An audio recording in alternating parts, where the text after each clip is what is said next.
अगर आप ओवरसीज़ पाकिस्तानी हैं और आप टैक्स रिटर्न फाइल नहीं कर रहे, हालांकि आपके पास पाकिस्तान में प्रॉपर्टीज़ भी हैं, घर भी हैं, गाड़ी भी है, बैंक बैलेंस भी है, आपने कुछ इन्वेस्टमेंट भी की हुई है, लेकिन फिर भी आप अपनी टैक्स रिटर्न फाइल नहीं कर रहे। आज आप ओवरसीज़ हैं, कल जब आप पाकिस्तान में आते हैं और नॉन रेजिडेंट होते हैं, मतलब आप ओवरसीज़ का स्टेटस ख़त्म होता है, आप पाकिस्तान में मूव हो जाते हैं, उस टाइम पे टैक्स रिटर्न फाइल करते हुए आपको क्या क्या इश्यूज़ आएंगे, क्योंकि उस टाइम पे एज़ पर लॉ आपने टैक्स रिटर्न फाइल करनी है, क्योंकि आपके पास प्रॉपर्टीज़ भी होंगी, बैंक बैलेंस भी होगा, गाड़ी भी होगी, घर भी होगा, तो आपने टैक्स रिटर्न फाइल करनी है। डाटा कलेक्ट करते हुए आपको क्या इश्यूज़ आ सकते हैं, पहली टैक्स रिटर्न फाइल करते हुए उस टाइम पे आपने वेल्थ अपनी कैसे बनानी है, एफबीआर आपसे क्या क्या क्वेश्चंस कर सकता है, इन तमाम क्वेश्चंस का ऊपर एक प्रैक्टिकल एग्जांपल के साथ आपसे डिस्कशन करते हैं। आप देखें प्रैक्टिकल लर्निंग, उसमें हूं फ़हीम महबूब। वापस आते हैं टॉपिक के ऊपर। जैसे आप सबको पता है जो ड्यू डेट है टैक्स रिटर्न फाइलिंग की वो 15 अक्टूबर है, मतलब 15 अक्टूबर तक हमने जो टैक्स रिटर्न है वो फाइल करनी है।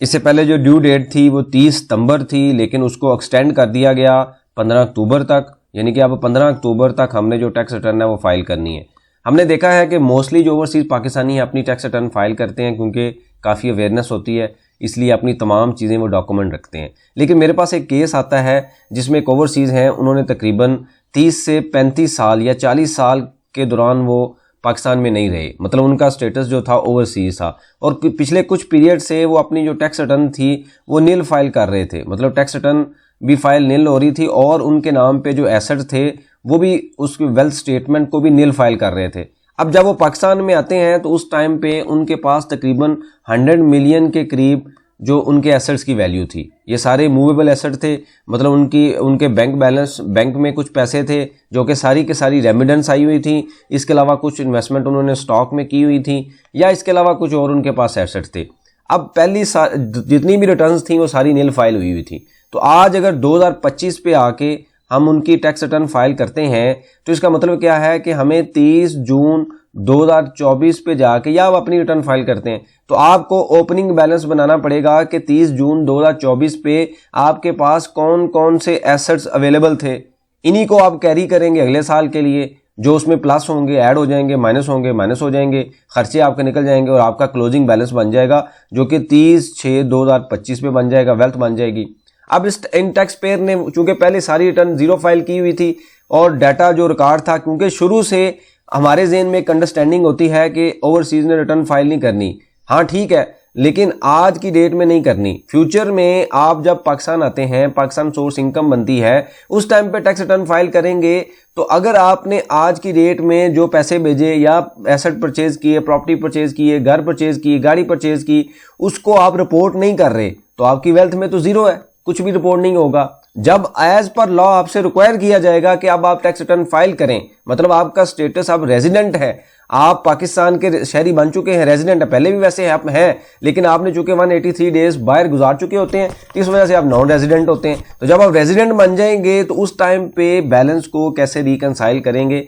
ये सबसे बड़ा क्वेश्चन होता है, क्योंकि आपके पास ना उस टाइम पे डाटा होता है, ना कोई स्टेटमेंट होती है, कुछ लोगों ने रखा होता है लेकिन मोस्टली हमने देखा है कि नहीं होता। और अगर आपके पास डाटा नहीं है तो आप किस तरीके से ओपनिंग बैलेंस बना सकते हैं, मतलब इतने पुराने पीरियड से आप पाकिस्तान में नहीं हैं, नॉन रेजिडेंट हैं, जो चीज़ आपने आज से 10 साल पहले, 15 साल पहले पाकिस्तान में रेमिडेंस भेजी और उसके बाद वहाँ से प्रॉपर्टी परचेज कर ली, घर परचेज कर लिया, गाड़ी परचेज कर ली, अब अगर आप उसको ओपनिंग वेल्थ शो करते हैं आज की डेट में तो उसको कैसे साबित करेंगे, ये बहुत बड़ा क्वेश्चन है। मैंने आपको इससे पहले बताया था कि एक सुप्रीम कोर्ट का आर्डर आया हुआ है जिसमें ओपनिंग बैलेंस के ऊपर बड़ी क्लैरिटी के साथ वो डिसीजन आया है कि जो ओपनिंग बैलेंस आप शो करेंगे, टैक्स ऑफिसर के पास अथॉरिटी है, वो आपसे पूछ सकता है ये बैलेंस आपने कहाँ से लिया है, आपको सोर्स दिखाना पड़ेगा, चाहे वो बैलेंस 5 साल पुराना है, 10 साल पुराना है या 20 साल पुराना है। मतलब जैसे मैंने आपको एग्जांपल दी कि 30/6/2024 को जो ओपनिंग क्लोजिंग बैलेंस होगा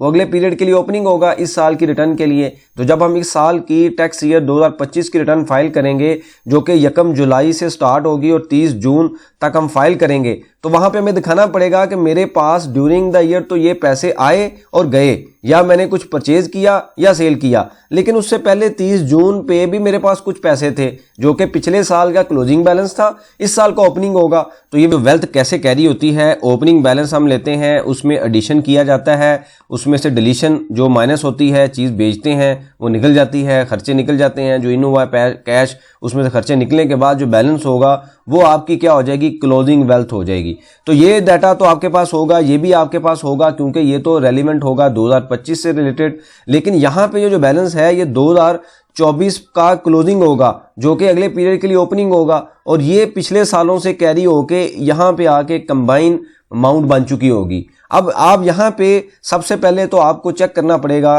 कि मेरी ये प्रॉपर्टी है, इसकी क्या क्या वैल्यू है, फिर आप शो कर देंगे वन फाइन डे। पहले आप नील के रिटर्न फाइल कर रहे हैं पिछले 30 साल से, 20 साल से या 10 साल से, आज आपका स्टेटस जो है वो रेजिडेंट हो गया है, तो आपने ओपनिंग बैलेंस रिपोर्ट किया, आप ये कहते हैं कि मेरे पास तो ये प्रॉपर्टी है, और आप उसका एस्टीमेट बनाते हैं और रिपोर्ट कर देते हैं। अब ये रिपोर्टिंग होने के बाद अचानक से आपकी वेल्थ में बैलेंस आ जाएगा, क्योंकि इससे पहले तो नहीं था, इससे पहले तो जीरो की रिटर्न फाइल हो रही थी, नील की रिटर्न फाइल हो रही थी। जैसे ही आप इसको रिपोर्ट करेंगे, जो एफबीआर का सिस्टम है वो हरकत में आ जाएगा, और आपसे फॉर श्योर है कि उसका क्वेश्चन किया जाएगा कि ये पैसा आपसे कहां से लिया। हालांकि तमाम चीजें आपकी लीगल है, आपने रेमिटेंस भेजी और वहां से चीजें परचेज की, वाइड सोर्स है, लेकिन अगर आपके पास रिकॉर्ड नहीं होगा तो आपको अदर सोर्स इनकम चार्ज कर दिया जाएगा और उसके ऊपर टैक्स आपको देना पड़ेगा। अब क्वेश्चन ये है कि अगर तो आप अपने पास सारा रिकॉर्ड मेंटेन कर रहे हैं, रख रहे हैं, फिर तो मसला नहीं है, आप दिखा सकते हैं कि इस साल मैंने पैसे भेजे, उस साल मैंने प्रॉपर्टी परचेज की, लेकिन आपको जस्टिफाई करना पड़ेगा,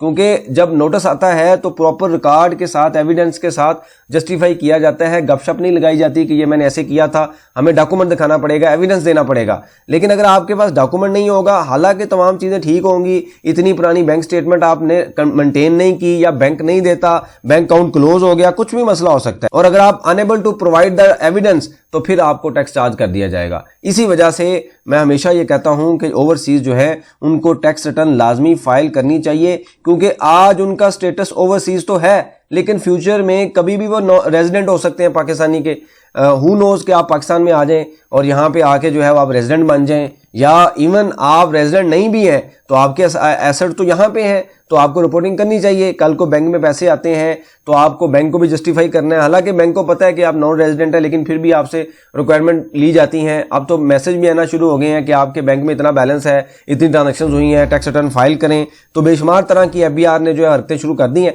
तो इस वजह से मेरी सजेशन यही है तमाम ओवरसीज को कि आप टैक्स रिटर्न अपनी लाजमी फाइल करें। अगर आपका पाकिस्तान सोर्स इनकम है फिर तो आपने फाइल करनी है। यहाँ पे मैंने जैसे आपको एक्सप्लेन किया है, तो और जो सारा ये लेक्चर है, इनको अगर हम 4 पॉइंट्स में डिस्कस करें तो पहला पॉइंट ये है कि आप टैक्स रिटर्न फाइल नहीं करते, आपको टैक्स रिटर्न लाजमी फाइल करनी चाहिए। एज पर लॉ ये कहा जाता है कि अगर आपका पाकिस्तान सोर्स इनकम है तो आपने रिटर्न फाइल करनी है। मतलब आप बैंक प्रॉफिट ले रहे हैं, कैपिटल गेन आ रहा है, स्टॉक में इन्वेस्टमेंट है, प्रॉपर्टी का गेन आ गया, तो पाकिस्तान सोर्स इनकम है, आपको टैक्स रिटर्न फाइल करनी चाहिए। लेकिन अगर नहीं भी है, एसेट्स हैं, फिर भी फाइल करें। ये मैंने आपको इसलिए बताया है कि फ्यूचर की बेस पे जब आप रिटर्न फाइल करते जाएंगे आपकी एक हिस्ट्री मेंटेन होगी। आपको पता है इस साल पैसे आए थे, इस साल मैंने प्रॉपर्टी ले ली, आपको पता है इस साल मैंने प्रॉपर्टी बेची थी, आपको यह भी पता है कि इस साल प्रॉपर्टी जो है वो मैंने खरीदी, ऐड हुई, माइनस हुई, तमाम चीजें आपके पास अवेलेबल होंगी। लेकिन अगर आप ओपनिंग बैलेंस बनाने बैठेंगे और एविडेंस नहीं होगा तो ऑब्वियसली आपके लिए एक मुश्किल टास्क होगा। जब चीजें कंप्लीट नहीं होंगी तो फिर आप गलत रिपोर्टिंग करेंगे, एस्टिमेट रिपोर्टिंग करेंगे और उसका जवाब ना देने पे आपको टैक्स भी चार्ज किया जाएगा। तो इसलिए must file the wealth statement, जो भी आपके एसेट्स हैं लाजमी रिपोर्ट करें। जब पाकिस्तान में आएंगे तो आपको प्रॉब्लम्स क्रिएट होंगी। ये एक प्रैक्टिकल एग्जांपल मैंने आपको दी है, एक टैक्स पेयर का केस आया और उसमें सेम ये एग्जांपल थी कि उन्होंने over the period nil return file की हुई थी और आज की डेट में उनकी रिटर्न बनानी पड़ी। फिर कभी हम बताएंगे कि अगर आपने over the period nil return file की है तो पिछले 5 साल का डाटा बना के फिर आप फाइल करें, 1 साल में मत करें। और हम उन टैक्स पेयर को यही एडवाइस कर रहे हैं कि आप पिछले एटलीस्ट 3 से 5 सालों का डाटा लाजमी बनाएं और रिटर्न्स फाइल करें, ताकि अभी आज की डेट में कोई क्वेश्चन आए तो हम बता सकेंगे डाटा पिछली डेटों से आया हुआ है, पिछले सालों से आया हुआ है और इन सालों में हमने ये जो काम है इस पैसों से इस प्रॉपर्टी परचेज की थी। अब ये जो है बड़ा क्वेश्चन था कि फाइल करें या ना करें। अब मैंने आपको प्रैक्टिकली बता दिया है कि ये फाइल करना क्यों जरूरी है, क्यों इंपॉर्टेंट है कि अगर आप रिटर्न फाइल करते हैं तो आपकी रिटर्न में चीजें डिक्लेयर हो जाती हैं, रिपोर्ट हो जाती हैं और उस साल में आपको पता होता है कि मेरे बैंक स्टेटमेंट में इतनी मैंने रेमिटेंस भेजी और इन रेमिटेंस से मैंने ये प्रॉपर्टी परचेज कर ली। बजाय कि आप हर साल उस चीज़ों का रिकॉर्ड रखें, याद रखें। अगर आप रख सकते हैं स्टेटमेंट या प्रॉपर्टी की डिटेल तमाम चीज़ें रख सकते हैं तो ये तो अच्छी बात है, रख लें उसको, उसकी बेस पे ओपनिंग बैलेंस बना लें। लेकिन अगर आप इतने सालों का रिकॉर्ड नहीं रख सकते तो फिर आप टैक्स रिटर्न लाजमी फाइल करें और इसके ऊपर आप अपनी रिसर्च भी करें। जो मेरा ओपिनियन है वो ये है प्रैक्टिकली की बेस पे, लेकिन आप अपनी रिसर्च भी करें, देखें भी कि क्या प्रैक्टिकली आपके लिए पॉसिबल है। लेकिन मैंने आपको ये बताया इसलिए पॉसिबल है कि जब कभी फ्यूचर में इस तरह का कोई आपके साथ होता है कि आप पाकिस्तान आते हैं, यहां पे आके सेटल होना चाहते हैं, तो उस टाइम पे आप अपनी टैक्स रिटर्न कैसे बनाएंगे? फिर तो आप रेजिडेंट होंगे, आपसे क्वेश्चन किया जाएगा पैसा कहां से आया, तो कैसे जवाब देंगे? ये एक बहुत बड़ा क्वेश्चन है। आज स्टेटस डिफरेंट है, कल डिफरेंट हो सकता है, हालांकि तमाम चीजें आपकी वाइड सोर्स है। इससे रेलिवेंट कोई भी सजेशन हो, क्वेश्चन हो, आप मेंशन कीजिए, इसके ऊपर हम डिस्कशन करेंगे ताकि जो लर्निंग का प्रोसेस है कंटिन्यू रहे। बहुत शुक्रिया, जज़ाकल्लाह।